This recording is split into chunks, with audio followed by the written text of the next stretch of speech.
नमस्कार मो ख्रीष्टर आपणकर भाई दिलीप पुणी थे से बीज बुणाली क्रम 4 को नहीं आसी एपूर्व आम आलोचना करूँ बाटपाख भूमि में पड़ा विहन विषय पथुरिया भूमि में पड़ा विहन विषय एवं कंठागच गुड़ाक मध्य पड़ा विहन विषय आम आलोचना करूँ।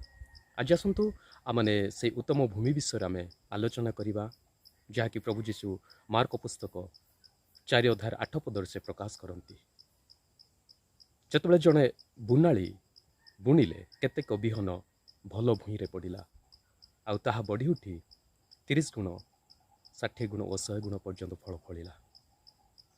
प्रभु जीशु जितेबाला यही दृष्टांतर अर्थ को व्याख्या करुछंती 20 पदरे सेठारे प्रकाश करती से बुणा जाइथिबा उत्तम भूमि ए प्रकार हृदय विशिष्ट मनुष्य अटंती जो माने वाक्य को शुणती एवं ग्रहण करती आउ से माने 30 गुण 60 गुण 100 गुण पर्यंत से माने फल फली पारती। प्रिय माने आमाने जिते आज ईश्वर को वाक्य श्रवण करुचु आमाने शुणुचु प्रत्येक सप्ताह रविवार हो उपासना हो विभिन्न सभा समिति हो जेकोसी स्थान में जिते ईश्वर को वाक्य प्रचार करा कि प्रकार ताहा शुणुचु आ जो वाक्य को आम शुणुचु से वाक्य को आम ग्रहण करुचु कि हूँ प्रश्नवाची जो वाक्य को आम शुणुचु से वाक्य को आम कि प्रकार ग्रहण करुचु हूँ चिंतार विषय। आज अनेक शुणती किंतु वाक्य को ग्रहण करती नहीं। प्रभु जीशु यही जिते दृष्टांत प्रकाश करती से दृष्टांत कहबार उद्देश्य है आम वाक्य शुणा आउ ताहा ग्रहण करवा आउ से वाक्य अनुसार आम जीवन यापन करवा। जिते यही स्थान में प्रभु गोटे भल भूई को से प्रकाश करती 3टी स्तर में ताहा व्याख्या कर विषय आम जानवा दरकार अच्छी। जिते भल भूई विषय से प्रकाश करती ताहा 30 गुण 60 गुण और 100 गुण पर्यंत फल फलिला। तार अर्थ भल भूई प्रकार मध्य 3 प्रकार अटे। या परवर्ती समय आम आलोचना करवा किंतु गोटे विषय आज देखा जड़े विश्वासी जदि ईश्वर को वाक्य श्रवण करे आ से फलवान हुए तार अर्थ क्यों प्रकार से फलवान हुए आम जानवा दरकार अच्छी। मुझे जड़े विश्वासी ताहले मु आज फलवान कि मु आज फल फलुअछि कि जदि फलुअछि ताहले कि प्रकार फल मु फलुअछि मु जदि फल विषय जानी नाही ताहले ए वाक्य को मु बुझी पारु नाही। आसंतु से प्रभु जीशु जिते यही दृष्टांत से कहउछंती ए वाक्य से जिते कहउछंती से जड़े तांकर लोक को जड़े तांकर विश्वासी कि प्रकार फल से फलिबा दरकार ताहा प्रकाश करिया को चाहउछंती। आसंतु से ईश्वर को वाक्य आमाने से फल विषय आम आलोचना करवा। ईश्वर को वाक्य जड़े विश्वासी जड़े प्रभु लोक कि प्रकार से फल फलती से विषय को आम निरीक्षण करवा। आम जाचु कि प्रभु जिते यही स्थान में फल फलिबा विषय प्रकाश करुछंती क्यों प्रकार फल विषय से प्रकाश करती। जिते आम बाइबल को पाठ करूँ बाइबल रे विभिन्न फल विषय प्रकाश करा जाए जहाँकि ताहांकर लोक मानक जीवन में से फल प्रकाशमान हेबा दरकार अछि। प्रत्येक प्रभुंकर लोक माने से फल रे फलवान हेबा दरकार अछि। जिते बाइबल आम पाठ करूँ से स्थान में मन परिवर्तन और उपयुक्त फल विषय प्रकाश करा जाए से स्थान में आत्मांक फल विषय प्रकाश करा जाए आ प्रभुंक वाक्य रे प्रशंसा रूप फल प्रकाश करा जाए आउ प्रभुंक वाक्य रे दान रूप फल प्रकाश करा जाए आउ प्रभुंक वाक्य रे आलोकर फल विषय प्रकाश करा जाए। आसंतु से प्रत्येकटी विषय को आम जिते पाठ करवा जिते गालाती पुस्तक 5 अध्याय आम पाठ करवा 22-23 पद से स्थान में आत्मांक फल विषय प्रकाश करा जाए। जिते आम एफिस पुस्तक 5 अध्याय 9 पद पाठ करूँ से स्थान में आलोकर फल विषय प्रकाश करा जाए। जिते मैंने फिलिप पुस्तक 1 अध्याय 10 पद पाठ करूँ से स्थान में धार्मिकतार फल विषय प्रकाश करा जाए। जिते आम एब्री पुस्तक 13 अध्याय 15 पद पाठ करूँ से स्थान में प्रशंसा रूप बलि अर्थात उष्टाधर फल विषय प्रकाश करा जाए। आउ जिते लुक पुस्तक 3 अध्याय 8 पद पाठ करूँ से स्थान में बाप्तिस्म यूहन्ना इस्राएल लोक मान गोटे विषय से प्रकाश करती मन परिवर्तन उपयुक्त फल विषय। मोर प्रियर माने ए स्थान जो समस्त पदपर्व मु कहली प्रत्येकटी विषय जिते आम पाठ करवा से स्थान में प्रत्येकटी मुख्य मुख्य विषय को आम देखिपर। ଯେତେବେଳେ ଆଲୋକର ଫଳ ପ୍ରକାଶ କରାଯାଏ, ଉତ୍ତମତା, ଧାର୍ମିକତା, ସତ୍ୟ ଏ ସମସ୍ତ ଆଲୋକର ଫଳ ବୋଲି ପ୍ରକାଶ କରାଯାଇଛି। ଯେତେବେଳେ ଗାଲାତି ପୁସ୍ତକ ଆମେ ପାଠ କରୁ ଆତ୍ମାଙ୍କ ଫଳ ବିଷୟରେ, ସେହି ସ୍ଥାନରେ 9 ପ୍ରକାଶ କରାଯାଏ।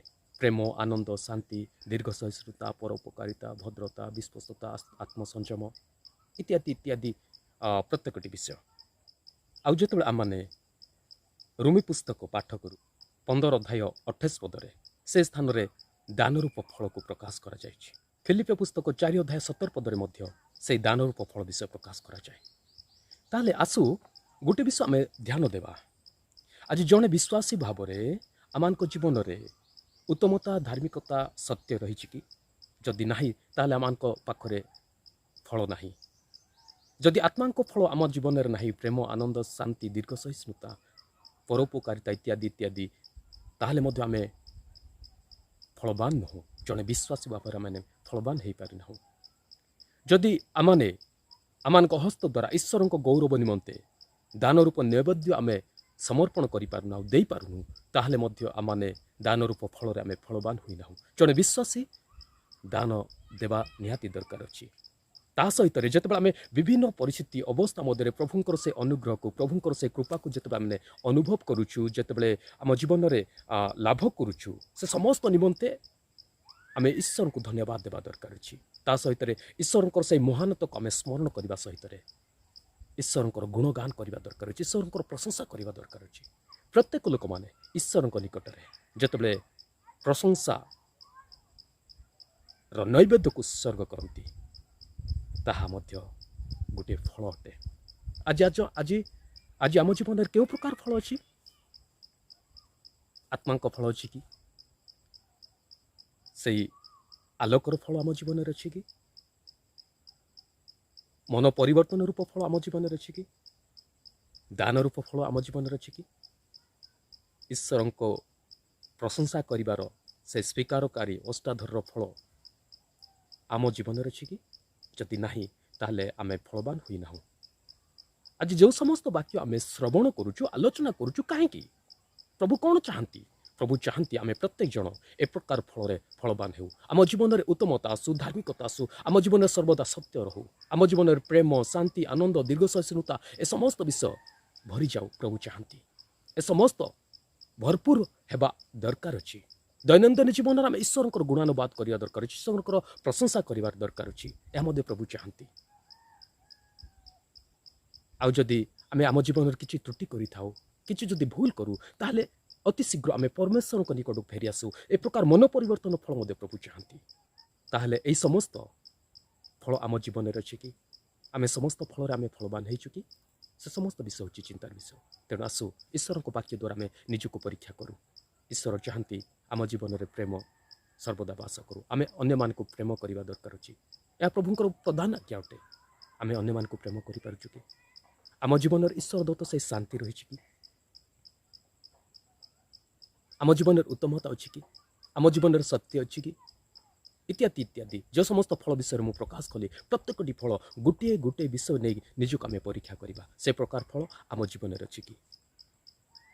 ଆଉ ସବୁଠାରୁ ମୁଖ୍ୟ ବିଷୟ ହେଲା, ଆମେ ଆମ ଜୀବନରେ ଈଶ୍ୱରଙ୍କର ଯେଉଁ କୃପାକୁ ଲାଭ କଲୁ, ଈଶ୍ୱରଙ୍କ ବାକ୍ୟ ଦ୍ୱାରା ଯେଉଁ ଈଶ୍ୱରଙ୍କର ମହାନତାକୁ ଆମେ ଆଜି ଅନୁଭବ କରିପାରିଲୁ, ସେହି ସମସ୍ତ ନିମନ୍ତେ ଆମେ ପ୍ରଶଂସାର ଫଳ ଈଶ୍ୱରଙ୍କ ନିକଟରେ ଉତ୍ସର୍ଗ କରୁଛୁ କି? ପ୍ରଭୁ ତାହା ଚାହାନ୍ତି। ମୁଁ ସେତେବେଳେ କହୁଥିଲି, ଏ ଯେଉଁ ଉତ୍ତମ ଭୂମି 3 ଭାଗରେ ବିଭକ୍ତ ଅଛି, 30 ଗୁଣ, 60 ଗୁଣ ଆଉ 100 ଗୁଣ। ହୁଏତ ଆମେ 30 ଭାଗ ଫଳ ଫଳିବା ଯଦି ଆମର ଦକ୍ଷତା ଅନୁସାରେ। ଗୋଟେ ଭୂମିକୁ ଯେତେବେଳେ ଆମେ ଦେଖିବା, ଗୋଟେ ଭୂମି ଯେତେବେଳେ ଆମେ ଚାଷ କରୁ, ଯେତେବେଳେ ଯେକୌଣସି ଭୂମିରେ ଆମେ ଚାଷ କରୁ, ସେତେବେଳେ ଭୂମି ତାହାର ଶକ୍ତି ଅନୁସାରେ ଶସ୍ୟ ଉତ୍ପନ୍ନ କରେ। ଭୂମି ତାହାର ଶକ୍ତି ଅନୁସାରେ ଫଳ ଉତ୍ପନ୍ନ କରେ। ଜଣେ ବିଶ୍ୱାସୀ ଆପଣାର ଶକ୍ତି ଅନୁସାରେ ସେ ଈଶ୍ୱରଙ୍କ ନିମନ୍ତେ ଫଳ ଫଳିପାରେ। ହୁଏତ ଆମେ ପ୍ରତ୍ୟେକ ଜଣ ବିଶ୍ୱାସୀ ସମାନ ଭାବରେ ଈଶ୍ୱରଙ୍କ ନିମନ୍ତେ ଆମେ ଫଳ ଫଳି ନପାରୁ। ଯାହା ବି ହେଉ, କିନ୍ତୁ ଫଳ ଫଳିବାକୁ ଦରକାର ଅଛି। ଯାହା ବି ହେଉ, ଯେତେ ପରିମାଣ ହେଲେ ବି ଆମେ ଈଶ୍ୱରଙ୍କ ନିମନ୍ତେ ଫଳ ଫଳିବା ଦରକାର ଅଛି। ଯଦି ତାହା 30 ଗୁଣ ତାହା ବି ଠିକ୍ ଅଛି, ଯଦି ତାହା 60 ଗୁଣ ତାହା ବି ଠିକ୍ ଅଛି, ଯଦି ତାହା 100 ଗୁଣ ତାହା ବି ଠିକ୍ ଅଛି। ଆଜି ମଣ୍ଡଳୀ ମଧ୍ୟରେ ଆମେ ଯେତେବେଳେ ନିରୀକ୍ଷଣ କରିବା, ଆମେ ପ୍ରତ୍ୟେକ ଆତ୍ମିକ ଜୀବନରେ ଆମେ ଉଣା ଅଧିକା ସମସ୍ତେ ଅଛୁ, ସମସ୍ତେ ସମାନ ସମାନ ନୁହଁ ଆମେ, ତଥାପି ତାହା ଉତ୍ତମ ଭୂମି ବୋଲି ପ୍ରଭୁ ପ୍ରକାଶ କରିଅଛନ୍ତି। ତେଣୁ ଆସୁ ଆମମାନେ ପ୍ରତ୍ୟେକ ଜୀବନରେ ଆମମାନେ ଆମମାନଙ୍କର ଦତ୍ତ ବିଶ୍ୱାସ ପ୍ରମାଣେ ପ୍ରଭୁ ଯେଉଁ ଶକ୍ତି ଆମମାନଙ୍କୁ ଦେଇଛନ୍ତି, ସେ ଶକ୍ତି ଅନୁସାରେ ଆମମାନେ ଫଳବାନ ହେବା ପାଇଁ ଆମେ ଚେଷ୍ଟା କରିବା। ଈଶ୍ୱରଙ୍କ ବାକ୍ୟକୁ ଆମେ ଶୁଣିବା, ଆଉ ଈଶ୍ୱରଙ୍କ ବାକ୍ୟ ଯେତେବେଳେ ଆମ ଜୀବନରେ କାର୍ଯ୍ୟ କରେ, ସେତେବେଳେ ଆମେ ଫଳ ଫଳିପାରିବା। ଯେତେବେଳେ ଆମେ ଫଳ ଫଳିବା, ସେତେବେଳେ ଆମମାନଙ୍କର ପିତା ମହିମାନ୍ୱିତ ହେବେ। ଯେତେବେଳେ ଯୋହନ ପୁସ୍ତକ 15 ଅଧ୍ୟାୟ ଆମେ ପାଠ କରୁ, ସେ ସ୍ଥାନରେ ଏ ସମସ୍ତ ବିଷୟ ପ୍ରକାଶ କରାଯାଇଛି। ଯେତେବେଳେ ଆମେ ଆମ ଜୀବନରେ ଫଳ ଉତ୍ପନ୍ନ କରିବା, ଜଣେ ପ୍ରଭୁଙ୍କର ଲୋକ ହିସାବରେ, ପ୍ରଭୁଙ୍କର ସନ୍ତାନ ହିସାବରେ, ସେତେବେଳେ ଆମମାନଙ୍କର ସ୍ୱର୍ଗସ୍ଥ ପିତା ସେ ମହିମାନ୍ୱିତ ହେବେ, ସେ ଗୌରବାନ୍ୱିତ ହେବେ, ଆମ ଜୀବନ ଦ୍ୱାରା ସେ ମହିମାନ୍ୱିତ ହେବେ। ତେଣୁ ଆସୁ ଆମମାନଙ୍କ ଜୀବନରେ ଈଶ୍ୱରଙ୍କ ନିମନ୍ତେ ଫଳ ଫଳି ଆମେ ଈଶ୍ୱରଙ୍କୁ ଗୌରବ କରିବା, ଈଶ୍ୱରଙ୍କୁ ଆମେ ମହିମାନ୍ୱିତ କରିବା। ଯେଉଁରେ ଜଗତ ଆମମାନଙ୍କର ସେ ଫଳ ଦେଖି ଜାଣିପାରିବ। ଆମେ ଜାଣିଛୁ ଗୋଟିଏ ଗଛକୁ ତାର ଫଳ ଦେଖି ଚିହ୍ନାଯିବ ସେ ଗଛ କି ପ୍ରକାର ଗଛ ବୋଲି। ଯଦି ମୁଁ ପ୍ରଭୁଙ୍କର, ତାହେଲେ ଆସୁ ପ୍ରଭୁଙ୍କ ନିମନ୍ତେ ଆମେ ସେ ପ୍ରଭୁଙ୍କ ବାକ୍ୟ ଅନୁସାରେ, ପ୍ରଭୁଙ୍କର ସେ ଗୁଣ ଅନୁସାରେ ଫଳବାନ ହେବା। ଯେଉଁରେ ଏହି ଜଗତ ଦେଖିବ ଯେ ଆମେ ଈଶ୍ୱରଙ୍କର, ଆମେ ଖ୍ରୀଷ୍ଟଙ୍କର, ଆମମାନଙ୍କର ଫଳ ସେମାନେ ଦେଖିପାରିବେ, ଆଉ ଈଶ୍ୱରଙ୍କର ମହିମା କରିବେ ଯେ ପ୍ରଭୁଙ୍କର ଲୋକମାନେ ଉତ୍ତମ ଅଟନ୍ତି, ପ୍ରଭୁଙ୍କର ଲୋକମାନେ ଭଲ ଅଟନ୍ତି, ଆଉ ଆମ ଜୀବନ ଦ୍ୱାରା ସେମାନେ ପ୍ରଭାବିତ ହେବେ, ଆଉ ଈଶ୍ୱରଙ୍କର ନିକଟବର୍ତ୍ତୀ ହେବେ। ଏ ଅଳ୍ପ ଆଲୋଚନାରେ ପ୍ରଭୁ ଆମ ପ୍ରତ୍ୟେକଙ୍କୁ ଆଶୀର୍ବାଦ କରନ୍ତୁ।